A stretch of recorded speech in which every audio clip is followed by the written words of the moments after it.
Hello dear friends, subscribers and guests of my channel. In this video I want to show and tell you how to check keyboard history on iPhone.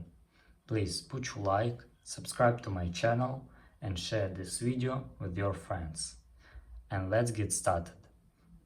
So first we need to go to settings. After that we need to scroll down and click General.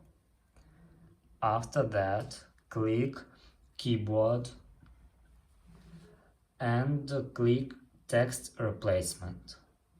And here you can see all your keyboard history.